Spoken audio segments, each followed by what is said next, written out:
नमस्कार। यो हो समाचारमा स्वागत छ। म अपेक्षा तिमिल सेना र म रोहन श्रेष्ठ। सुरु गरौँ अहिलेसम्मका प्रमुख समाचारबाट।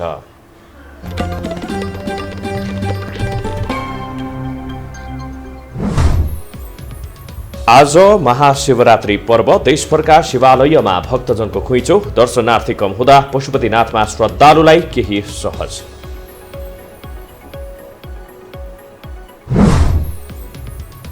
सेना दिवसका अवसरमा सैनिकले टुडी खेलमा गरे प्रदर्शन, हेलिकप्टरबाट पुष्पवृष्टि, राष्ट्रपति प्रधानमन्त्री लगायत सहभागी।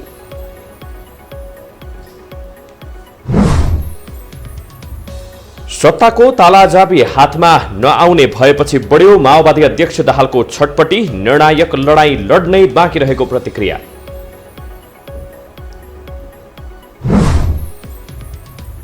विभिन्न कार्यक्रम गरी नेपालमा पनि विश्व मृगौला दिवस मनाइयो, खानपान र जीवनशैली सुधार गर्न चिकित्सकको सुझाव।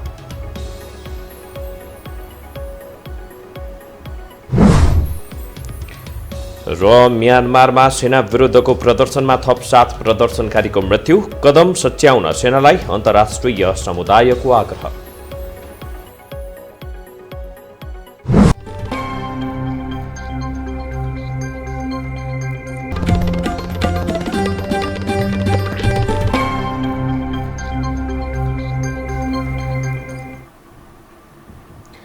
अब समाचार विस्तारमा। आशुतोष भगवान शिवको पूजा अर्चना गरी महाशिवरात्रि पर्व मनाइँदैछ। शिवको आराधना विशेष गरी मध्यरातमा गरिने भए पनि बिहानैदेखि शिवालयहरूमा भक्तजनको घुइँचो लागेको छ। काठमाडौँ स्थित पशुपतिनाथ मन्दिरमा यस वर्ष भक्तजनले केही सहज महसुस गरेका छन्। सनातन हिन्दू समाजमा प्रत्येक वर्ष फागुन कृष्ण चतुर्दशीमा महाशिवरात्रि पर्व मनाउने परम्परा रहेको छ। चतुर्दशीको मध्यरातमा शिव प्रकट भएको धार्मिक विश्वासको आधारमा यो पर्व मनाउने चलन चलेको हो। विशेष गरी आफ्नो अनुकूल पर्ने शिवालयमा पुगेर भगवान शिवको पूजा आराधना गरी यो पर्व मनाइन्छ।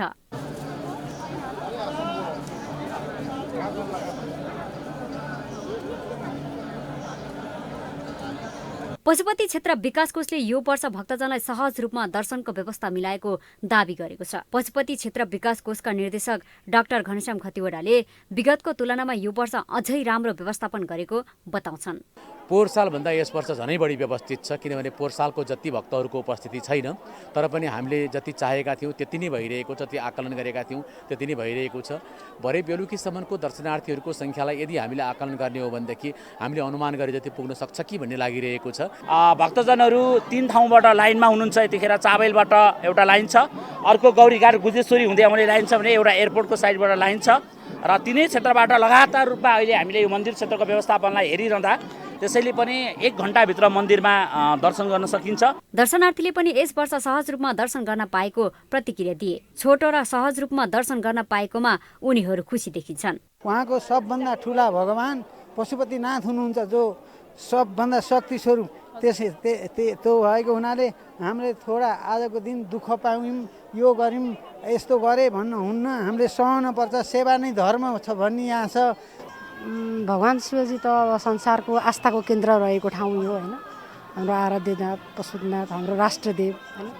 अब उहाँप्रति आस्था बढी भएरै हो खास चाहिँ यहाँ दर्शन गर्न आएको। भएको छैन, अलिकति यहाँ अहिले त्यहाँ नित्य पूजा गरिरहनु भएको छ अरे, त्यही भएर एकछिन लाइनमा छन् बहिनीहरू अनि त्यहाँबाट मान्नुपर्छ।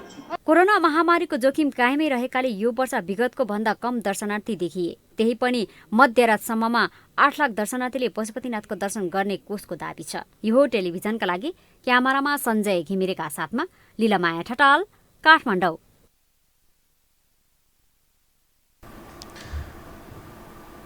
दर्शक, यसै विषयमा आज महाशिवरात्रिको अवसरमा पाशुपत क्षेत्रमा देखिएको श्रद्धालुहरूको चहल पहल र आज कतिको सङ्ख्यामा चाहिँ श्रद्धालुहरू आए र त्यहाँको व्यवस्थापन कस्तो रह्यो त भनेर थोरै समीक्षा गर्नको लागि यति बेला पशुपति क्षेत्र विकास कोषका कार्यकारी निर्देशक डाक्टर घनश्याम खतिवडा हाम्रो टेलिफोन सम्पर्कमा हुनुहुन्छ। डाक्टर खतिवडा, स्वागत छ यहाँलाई यो टेलिभिजनमा। हेलो डाक्टर खतिवडा, स्वागत छ यहाँलाई यो टेलिभिजनमा। हजुर, कस्तो रह्यो आजको दिन? अब महाशिवरात्रिको यो दिन कतिको संख्यामा चाहिँ श्रद्धालुहरू आए, कसरी चाहिँ व्यवस्था गरिएको थियो, अलिकति समीक्षा गरिदिनुस् न। हामी त अब आयोगकै परिमेय त्यसरी पशुपति क्षेत्र विकासको पनि भव्य पत्रलाई अगाडि बढ्यो।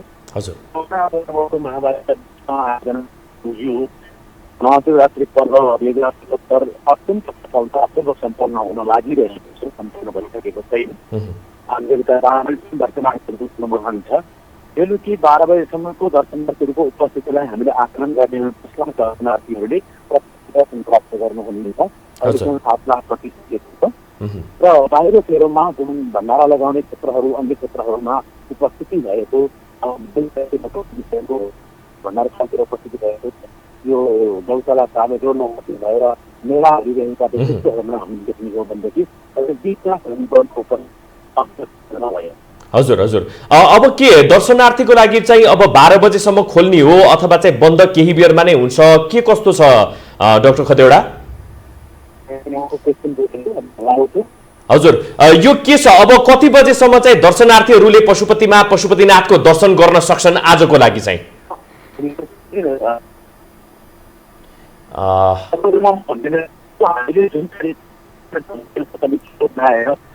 महाशिवरात्रि पर्वको यो आयोजना गरेको त्यसको सफलता प्राप्त गर्दै गएका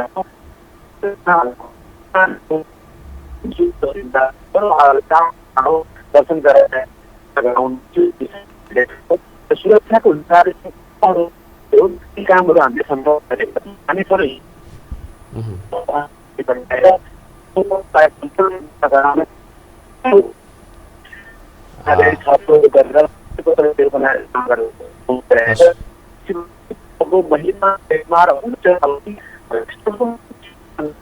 हुन्छ,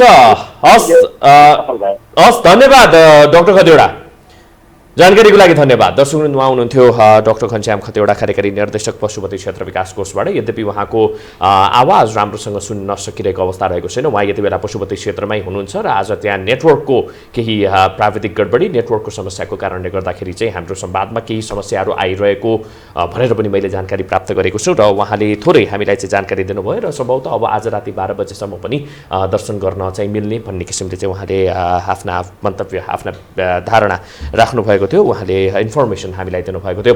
अब भने प्रसङ्ग सेना दिवस सम्बन्धी। नेपाली सेनाले महाशिवरात्रिकै दिन दिवस मनाउने गरेको छ। काठमाडौँको टुडी खेलमा विशेष कार्यक्रम गरी सेनाले वार्षिकोत्सव मनाएको छ। सेनाका क्रियाकलाप हेर्न राष्ट्रपति र प्रधानमन्त्रीदेखि प्रधान न्यायाधीशसम्म उपस्थित भएका थिए।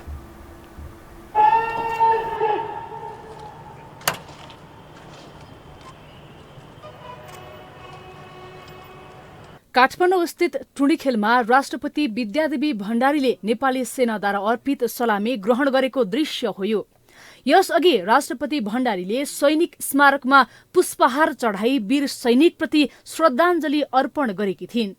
सेना दिवसको अवसरमा पारेर सैनिकहरूले विभिन्न कला कौशल समेत प्रदर्शन गरे।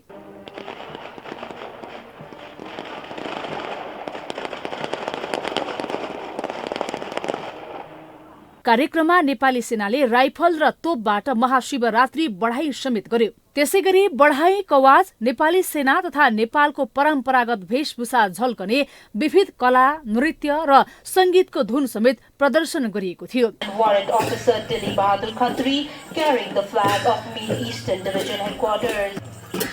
The Mid Division is presenting Tamang Selo dance in front of the stage. It is यस क्रममा सेनाको व्यावसायिक कार्यकुशलतासँगै PT, taekwondo, shoot to kill, कुकलौत, रौद्र ताण्डव, खुकुरे ड्रिल पनि प्रस्तुत गरिएको थियो। सेनाले हेलिकप्टरबाट ब्यानर प्रदर्शन गरेको थियो।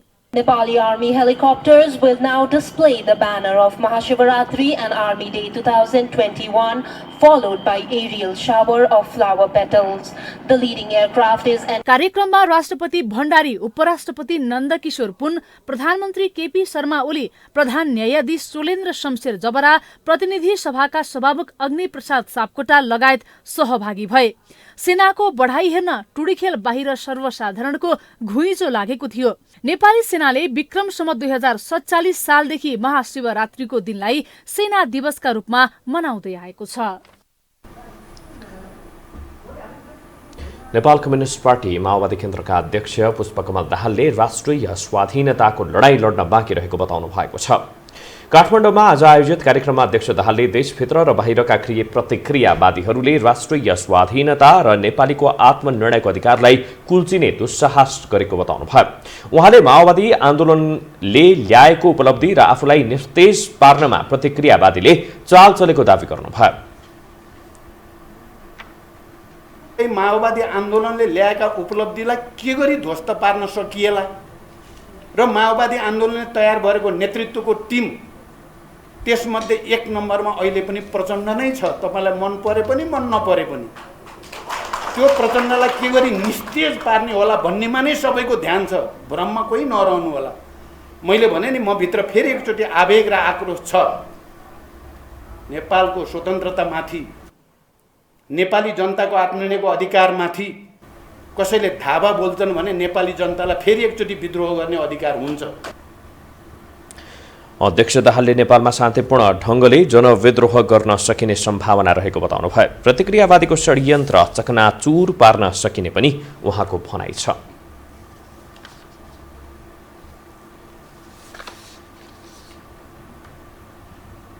अब बाँकी समाचार। जनता समाजवादी पार्टी नेपालका अध्यक्ष महन्त ठाकुरले आफूले उठाएको एजेन्डा पूरा भएपछि मात्रै सत्ता समीकरणबारे छलफल गर्ने बताउनु भएको छ। आज जसपा नेपालको केन्द्रीय कार्यालयमा सञ्चारकर्मीसँग कुराकानी गर्दै अध्यक्ष ठाकुरले आफूहरूका नेता कार्यकर्ताको मुद्दा फिर्ता तथा जेलमा रहेका नेताहरूको रिहाई गर्ने माग पूरा भए मात्रै सत्ता समीकरणको विषयमा छलफल गर्ने बताउनु भएको हो। अध्यक्ष ठाकुरले बिहिबार साँझ 5:30 बजे ठाकुर लगायत नेताहरू डाक्टर बाबुराम भट्टराई, उपेन्द्र यादव, राजेन्द्र महतो र अशोक राईले यस विषयमा कुराकानी गर्न प्रधानमन्त्री केपी शर्मा ओलीलाई भेट्न लागेको पनि जानकारी दिनुभयो। 5:30 बजे प्रधानमन्त्रीजीसँग भेट्न गइरहेका छौँ। त्यसमा हाम्रो एजेन्डा यो छ कि हाम्रा मानिसहरू, साथीहरू जुन जेलमा छ, सांसदहरू र प्रदेशको मन्त्रीहरू, उनीहरूमाथि मुद्दा छ, जेलमा छन् मानिसहरू, तिनीहरूलाई चाहिँ रिहाईको विषयमा र मुद्दा फिर्ता लिने विषयमा हामी चाहिँ कुरा गर्नु र अध्यक्ष ठाकुरले यस विषयमा नेकपा माओवादी केन्द्रका अध्यक्ष पुष्पकमल दाहालसँग भेट गरिसकेको र नेपाली कांग्रेसका सभापति शेरबहादुर देउबासँग पनि भेट गर्ने जानकारी दिनुभयो। वर्तमान राजनीतिक सङ्कट समाधानका लागि निर्णायक मानिएको प्रमुख प्रतिपक्षी दल नेपाली कांग्रेस अझै पनि अलमलमा देखिएको छ। वैकल्पिक सत्ता समीकरण गर्न हातमै ताला चाबी आइपुगे पनि कांग्रेस अनिर्णित बन्दा राष्ट्रिय राजनीतिमा उसको भूमिकामाथि नै प्रश्न उठ्न थालेको छ। एक रिपोर्ट। पुस 5 गते प्रतिनिधि सभा विघटन होस् वा फागुन 11 मा सर्वोच्च अदालतले त्यसलाई उल्ट्याएर पुनः स्थापना गरिदिएको बेला होस्, प्रमुख प्रतिपक्षी दल नेपाली कांग्रेस अलमलमै रह्यो। अझ अदालतले अप्रत्याशित र नाटकीय ढङ्गबाट नेकपाको एकतालाई बदर गरिदिएपछि कांग्रेसका हातमा सत्ताको तालाचापी निर्धक्क पुग्ने अवस्था बनेको छ। तर ऊ चुपचापकै नीति अवलम्बन गर्दै पर्ख र हेरको अवस्थामा छ। करिब 2/3 सहितको नेकपा एकतालाई अवैध ठहर गरिदिएपछि एमाले र माओवादी केन्द्र पूर्ववत अवस्थामै फर्किएका छन्। यति बेला नेकपा माओवादी केन्द्रले कांग्रेस र जसपासँगको सहकार्यमा सरकार बनाउने योजना बनाएको छ। तर कांग्रेस अनिर्णित बन्दा पुष्पकमल दाहाल नेतृत्वको माओवादी केन्द्रले रचेको सपनामा तुषारापात भएको छ। अहिले त केपी शर्मा ओलीको सरकारसँग कति सङ्ख्या छ भन्ने हिसाबमा अहिले मान्दाखेरि त तत्कालीन नेकपाको सङ्ख्या सबै छ भन्ने बुझ्नु पर्यो र त्यो सबै रहन्जेलसम्म उहाँहरू बहुमतको सरकार नै हो। भनेको संविधानको धारा 176 को 2 अन्तर्गत नै हो र यदि अब उहाँहरूले समर्थन फिर्ता लिनुभयो भने धारा 73 मा पुग्छ। 73 भन्दा हामी धारा 76 को 2 अन्तर्गतकै सरकार बनाउने पहल गर्न कोसिस गर्छौँ। त्यो बेला चाहिँ नेपाली कांग्रेस, जनता समाजवादी पार्टी र अहिलेको नयाँ बदलिँदो परिस्थितिको नेकपा एकीकृत माओवादी, तीनटा शक्तिको बल्ल सरकार बनाउने बारेमा छलफल हुन्छ।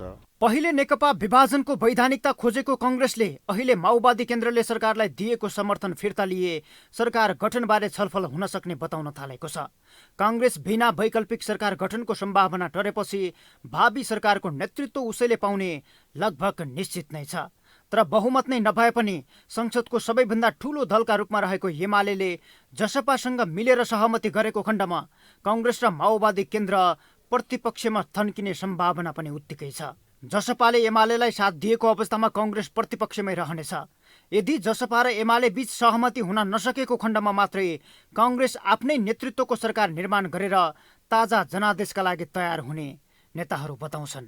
नेपाली कांग्रेसले 2 वर्षमा सरकार चलाउँछु, अब सरकार चलाउन मैले पाउनुपर्छ भनेर होइन, निर्वाचन चाहिँ मैले गराउँछु, निर्वाचन गराउने जिम्मेवारी मैले पुरा गर्छु भन्ने हिसाबले अब नेपाली कांग्रेसले आफ्नो नेतृत्वमा सरकार बनाएर यसलाई इलेक्सनमा लिएर जाने कुराका निम्ति पहल कदमी लिनुपर्छ। इलेक्सन गराएर फ्रेस म्यान्डेट खोज्नुपर्छ। हाम्रो पक्षमा आए हामी चलाउँला, हाम्रो पक्षमा नआए हामी दिएको ठाउँमा बसौँला। आफैले भूमिका खेलेर राजनैतिक सङ्कट समाधान गर्न पहल कदमी लिनुपर्ने भए पनि अरू दलले कस्तो निर्णय लिन्छन् र त्यही अनुसार अघि बढ्ने रणनीतिले कांग्रेसलाई पर्ख र हेरको अवस्थामा पुर्याएको हो। अहिलेको आवश्यकता भनेको कांग्रेसले आफ्नै नेतृत्वमा अघि बढेर उच्चस्तरीय छलफल चलाउनु पर्ने देखिन्छ। तर कांग्रेसले वर्तमान राजनैतिक सङ्कटका विषयमा केन्द्रीय कमिटी वा पदाधिकारी बैठक जस्ता आफ्नै पार्टीका फोरममा छलफल चलाउनु पनि आवश्यक ठानेको छैन। यसले राष्ट्रिय राजनीतिका विषयमा कांग्रेसको भूमिकामाथि नै प्रश्न उठाएको छ। यो हो टेलिभिजनका लागि क्यामेरामा डीबी मगरका साथमा सन्तोष विके थापा, काठमाडौँ। हामीसँग समाचार बाँकी नै छन्, अहिलेलाई विश्राम।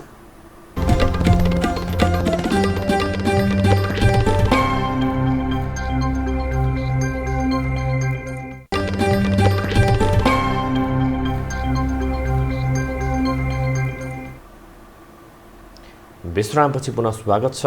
अब बाँकी समाचार। आज विश्व मृगौला दिवस, विभिन्न कार्यक्रम गरी नेपालमा पनि विश्व मृगौला दिवस मनाइएको छ। चिकित्सकले मृगौला रोगबाट बच्न खानपान र जीवनशैली सुधार गर्न सुझाव दिएका छन्।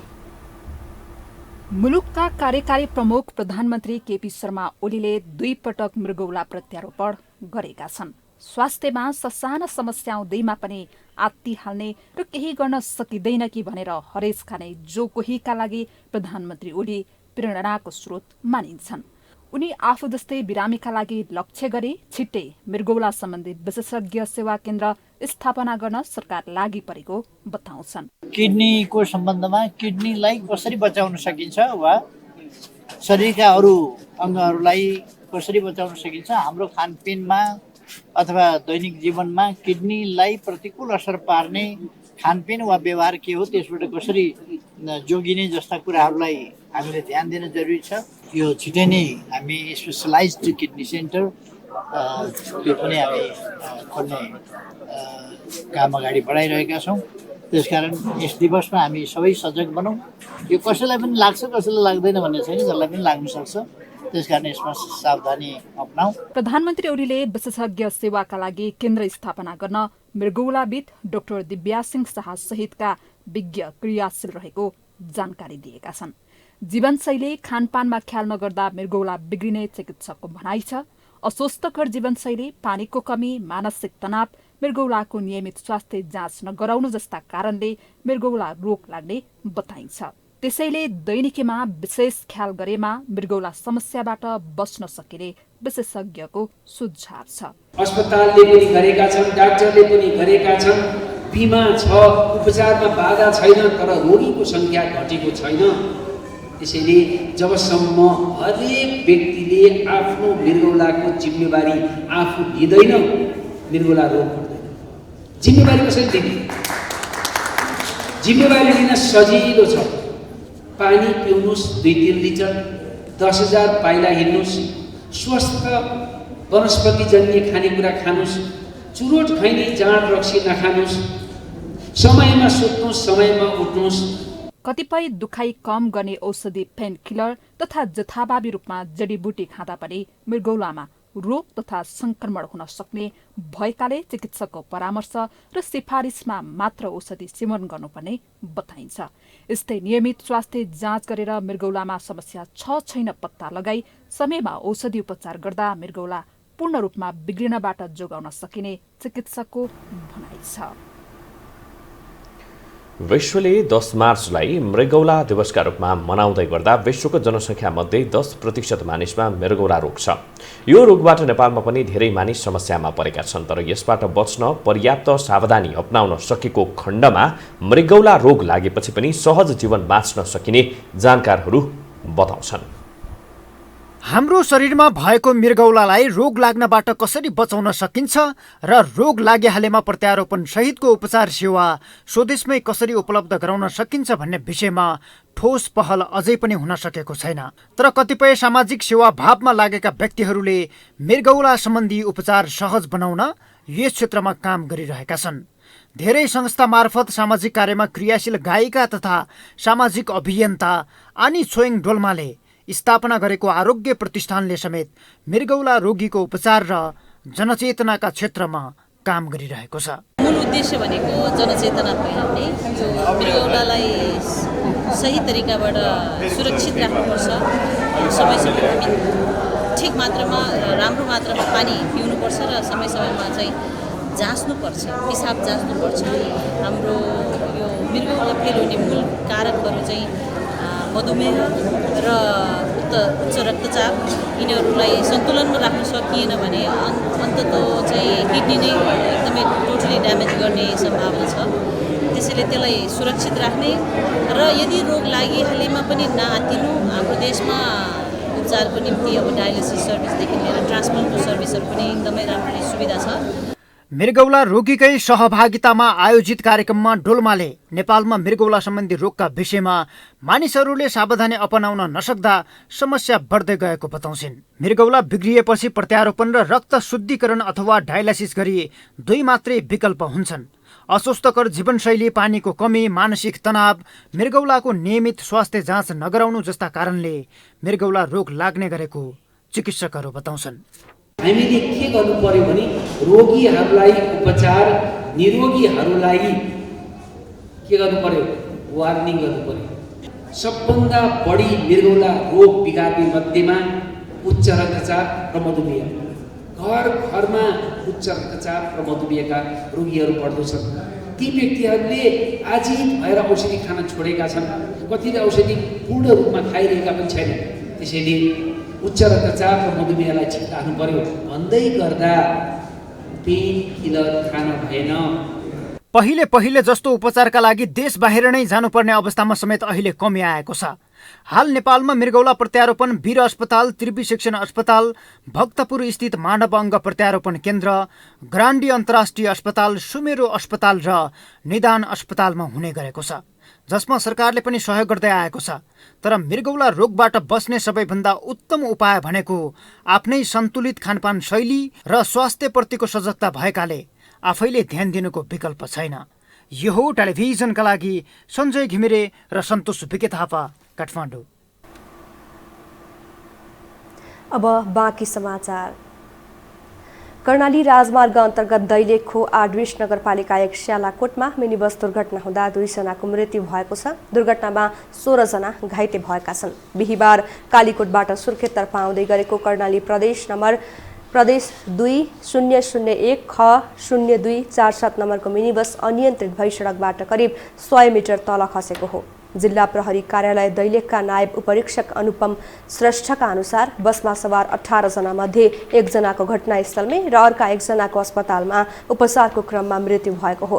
मृत्यु हुनेमा कालीकोटको शुभकालिका गाउँपालिका 1 भर्ताका अन्दाजी 37 वर्षीय जितेन्द्र बहादुर शाही र कालीकोटकै नरहरिनाथ गाउँपालिकाका 21 वर्षीय कमल विक रहेका छन्। नेपालमा थप 97 जनामा कोरोना पुष्टि भएको छ। स्वास्थ्य तथा जनसङ्ख्या मन्त्रालयका अनुसार पछिल्लो 24 घण्टामा देशभरका प्रयोगशालामा गरिएको परीक्षणमा 97 जनामा संक्रमण देखिएको हो। यस्तै थप 66 जना कोरोना संक्रमण मुक्त भएका छन्। नेपालमा हालसम्म 2,71,116 जना संक्रमण मुक्त भएका छन्। अहिलेसम्म नेपालमा कोरोनाबाट ज्यान गुमाउनेको संख्या 3012 पुगेको छ। हाल सक्रिय संक्रमितको संख्या 942 छ। हामीसँग अन्तर्राष्ट्रिय र खेल समाचार बाँकी नै छन्। अहिलेलाई विश्राम।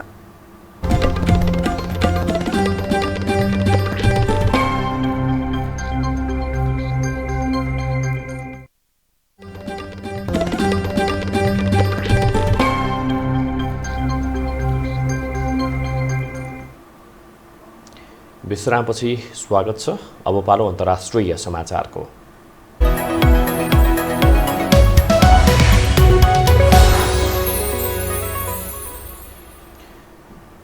म्यानमारमा सेना विरुद्ध भएको प्रदर्शनमा थप 7 प्रदर्शनकारीको गोली लागेर मृत्यु भएको छ। अन्तर्राष्ट्रिय सञ्चार माध्यमहरूले दिएको जानकारी अनुसार बिहिबारको प्रदर्शनमा उत्रिएका प्रदर्शनकारीमाथि प्रहरीले गोली चलाएको हो। म्यानमारको मियाइङ शहरमा 6 जना प्रदर्शनकारीको मृत्यु भएको हो भने अर्का 1 प्रदर्शनकारीको मृत्यु भने यानगोनको नर्थ डागोन जिल्लामा भएको हो। यसअघि म्यानमारमा सेना विरुद्धको आन्दोलनमा 60 जनाभन्दा धेरैको मृत्यु भइसकेको र 2000 भन्दा धेरै मानिस पक्राउ परेको बताइएको छ। फेब्रुअरी 1 मा म्यानमारको सेनाले प्रजातन्त्रवादी नेताहरूलाई हिरासतमा लिँदै कू गरेको थियो। त्यसको विरोधमा अहिले निरन्तर म्यानमारमा प्रदर्शन भइरहेको छ। म्यानमारको सेनालाई आफ्नो कदम सच्याउन अन्तर्राष्ट्रिय समुदायले आग्रह गर्दै आएको छ।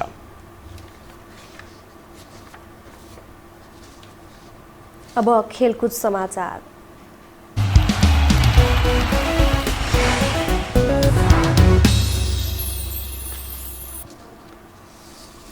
विभागीय team APF club Kathmandu mayor's cup 1 दिवसीय पुरुष क्रिकेटको फाइनलमा प्रवेश गरेको छ। आज भएको लीग चरणको अन्तिम खेलमा काठमाडौँ मेयर 11लाई 7 विकेटले पराजित गर्दै एपीएफ उपाधि नजिक पुगेको हो। अब एपीएफले फाइनलमा अर्को विभागीय टिम नेपाल पुलिस क्लबसँग खेल्नेछ। फाइनल खेल शनिबार हुनेछ। यो जितसँगै एपीएफले 4 खेलमा 3 जितसहित 6 अङ्क जोडेको छ। एपीएफ दोस्रो स्थानमा रहँदै फाइनलमा पुगेको हो। पुलिसले पनि 4 खेलमा 3 जितसहित 6 अङ्क जोडेर फाइनलमा पक्का गरेको छ। खेल समाचार सँगै हामी यो समाचारको अन्त्यमा आइपुगेका छौं। बिदा हुनु अघि प्रमुख समाचार पुनः एकपटक।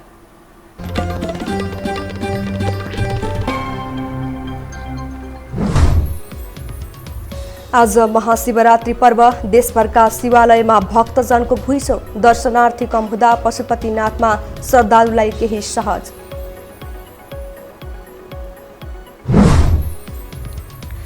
सेना दिवसको अवसरमा सैनिकले टुडीखेलमा गरे प्रदर्शन। हेलिकप्टरबाट पुष्प वृष्टि। राष्ट्रपति प्रधानमन्त्री लगायत सहभागी।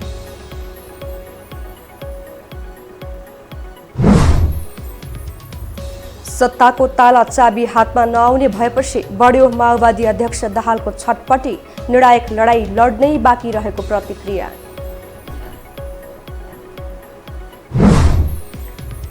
विभिन्न कार्यक्रम गरी नेपालमा पनि विश्व मृगौला दिवस मनाइयो। खानपान र जीवनशैली सुधार गर्न चिकित्सकको सुझाव।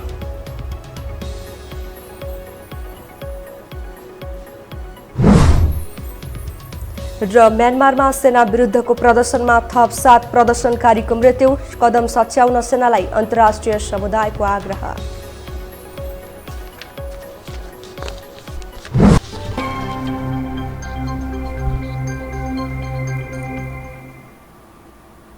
हवस् त यो समाचार सकियो। समाचार बुलेटिनका साथै यो टेलिभिजनका सम्पूर्ण कार्यक्रम यो टेलिभिजन.com, यो खबर.com, युट्युब र फेसबुकमा पनि पढ्न र हेर्न सक्नुहुनेछ। मोबाइलमा यो टिभी एप डाउनलोड गरी हामीलाई प्रत्यक्ष हेर्न सक्नुहुनेछ। तथ्य सहितको निष्पक्ष समाचारका लागि हेर्दै रहनुहोला यो टेलिभिजन। नमस्कार।